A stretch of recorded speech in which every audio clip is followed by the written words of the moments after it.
මේ තණ්හාවෙන් බැඳුන ආලයෙන් බැඳුන මාන්නෙන් බැඳුන ලෝකයට ආලේ දුරු කරන තණ්හාව දුරු කරන කෙලෙස් දුරු කරන ධර්මයේ දේශනා කරද්දී බුදු කෙනෙක් පහළ වෙලා මේ ලෝකයා ඒක ඇහුවනේ. ලෝකයා ඒක පිළිපැද්දනේ. ලෝකේ බුද්ධ ආගම කියලා එකක් තිබ්බද? චතුරාර්ය සත්‍ය කියලා එකක් කවුරුත් දේශනා කළාද?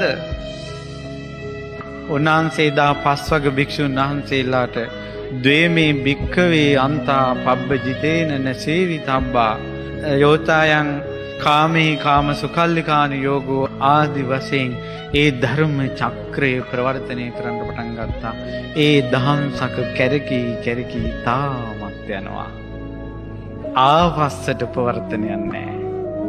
45 වසක් පුරා මගේ බුදුරජාණන් වහන්සේ අමා ධර්මයේ දේශනා කළා. චතුරාර්ය සත්‍ය ධර්මය. එයමයි දේශනා කළේ. මෙයයි දුක, මෙහෙමයි දුක හටගන්නේ, මෙහෙමයි දුක නැති වෙන්නේ, මෙහෙමයි දුක නැති වෙන මාර්ගය කියලා. ඒ කාලේ බුදුරජාණන් වහන්සේ ධර්මාසනේ වැඩ ඉඳලා ධර්මයේ දේශනා කරනකොට ඒ බණ අහපු අය මේ ත්‍රිපිටකයේ විස්තර තියෙනවා. ස්වාමීනි ඔබ වහන්සේ බණ පදයක් කියන වාරයක් පාසා ලස්සන වෙනවලු. ධර්මයේ දේශනා කරන්න බුදුරජාණන් වහන්සේගේ පැහැ වැඩි වෙනවා කියනවා.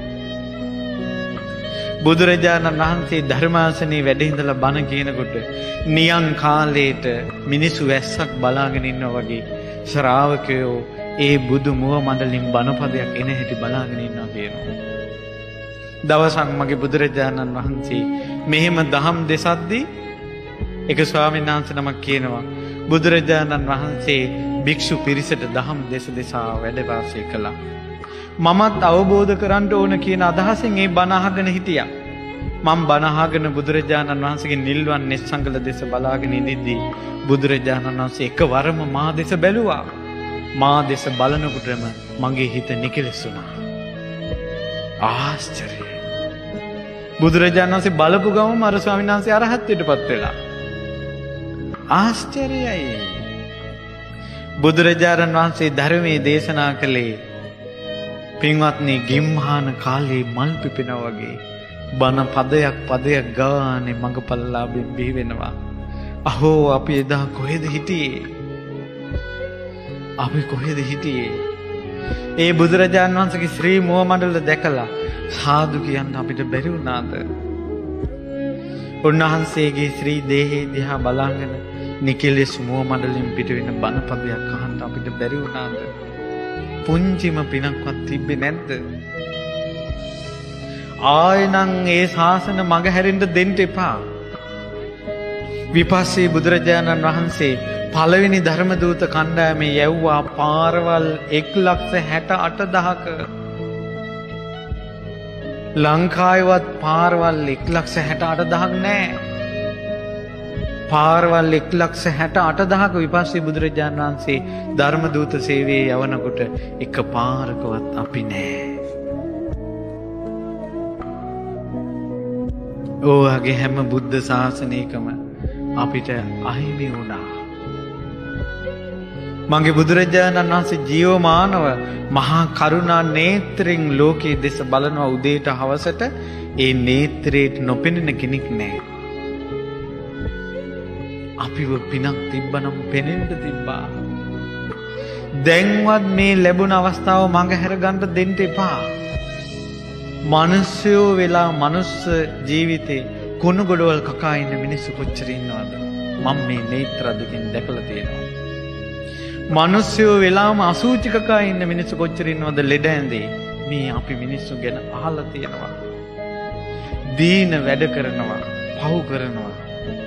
මේ අවස්ථාව මගහැර යන්න දෙන්න එපා. බුදුරජාණන් වහන්සේ ජීවමාන කාලේ බුදුරජාණන් වහන්සේගෙන් පිහිට ගත්ත ගොඩ අය හිටියා. කෝටි ගාණක්. රාහුල ස්වාමීන් වහන්සේට බණ කියනකොට 84000ක් මඟපල ලැබුවා.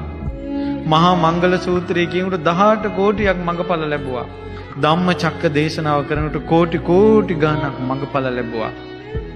සමචිත්ත පරියාය සූත්‍රයේ දේශනා කරනකොට කෝටි ගාණක් මඟපල් ලැබුවා. මතක තියාගන්න බුද්ධ ශාසනයේ වැඩිපුරම මඟපල් ලැබලා තියෙන මිනිස්සු නෙවෙයි දෙවියෝ. දෙවියෝ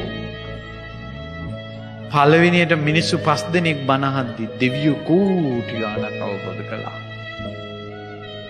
එවැනි බුද්ධ ශාසනයක් තියෙද්දී දෙව්ලොවට පැනගන්ට කියලා මිනිස්සුන්ගේ ස්වභාවය අනුව දහම් දෙසද්දී ඇයි මේ දිව්‍ය ලෝකයක් ගැන කියන්නේ කියලා තමන්ට තමා සාප කරගන්න එපා.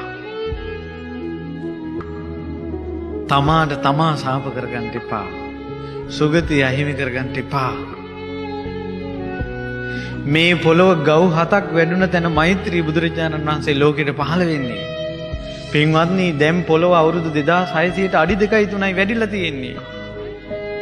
මේක ගව් 7ක් වැඩෙනකොට ඔය අතරතුර කොච්චර අලකලංචි සිද්ධ වෙයිද? අද මිනිස්සු හරියට අම්මලා මරනවා. හරියට තාත්තලා මරනවා. කාමෙන් අන්ධ වෙලා ගොඩාක් පව්කම් සිද්ධ කරනවා.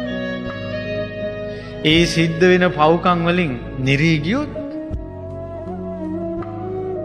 ගොඩෙන්න බැරි වුණොත් තථාගතයන් වහන්සේට පිටිපස්ස හරවලා දුගතිය ගියේ කතා අපිට අහන්න ලැබෙනවා නම් මිනිස්සු අතින් කොච්චර පව් වෙයිද? කැම්පස් වල කොල්ලෝ කෙල්ලෝ රහතන් වහන්සේලාගේ නම් අරන් කුණුහරුප සින්දු හදනවලු. මේ ඇත්තෝ කය බිඳලා මරණින් මත්තේ කොහේ යයිද? ඒ නිසා ආයමත් එන්න එපා මනුස්ස ලෝකෙටවත්. සුගතියට යන්න. මේක දැන් විනාශ වීගෙන යනවා.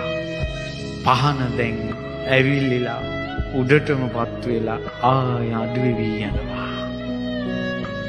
අඩුවෙවි ගිය පහන් දැල්ලේ එකපාරම සුළඟක් ඇවිල්ලා උඩට ආවා වගේ අද මේ බණ අහන්නේ. ඒ නිසා මේ අවස්ථාව මගේ හැරෙන්න දෙන්න එපා.